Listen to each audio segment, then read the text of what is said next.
I mean, think about the current. You know, the 2 hours either side of either slack, which is a pretty big chunk of the, you know, it's most of the whole tide. Anything but the middle 2 hours of the tide, the current speed is changing. So, yeah, you know, maybe I'm not doing anything now. I'm 2 hours before high slack, and maybe I haven't been doing anything. But guess what? Real soon, that water's going to start slowing down, and that can trigger a bite. You know, so even though I'm not catching, 10 minutes from now, it's a different story. It's not the same setup.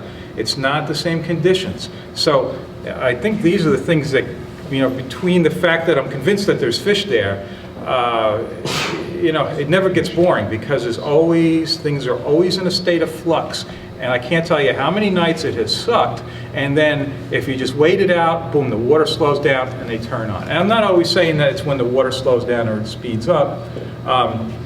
That seems to be the case around the new moons and the full moons. At times when the currents are running harder, you know, this is just a generalization, but I tend to do better on the slower ends. You know, if you're like, it's a little more than 90 minutes before slack, after slack, you know, these are the times I seem to do better. Sometimes when the current's kind of, you know, you're on a quarter moon, there's not a lot of current, relatively a lot of current.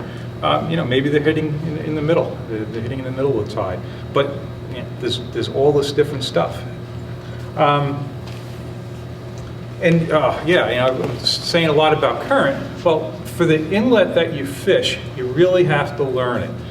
For example, Mauritius. You know, if I'm going to fish the West Jetty Mauritius Inlet and high tides at, let's say, you know, 9 o'clock, and you know, I want to fish outgoing water. Well, if I get there at 9 o'clock, I'm going to be fishing a lot of incoming water because that water's not going to turn around for like another 2 hours and 15 minutes. These are the things you have to learn, and it's different on the other side of Mauritius. It's different on the back. You know, you just have to know your different spots, and this helps you plan what you want to do. Typically, you're probably never going to see me leave past half tide. Like, I'm always going to want to stay and get that slowdown period.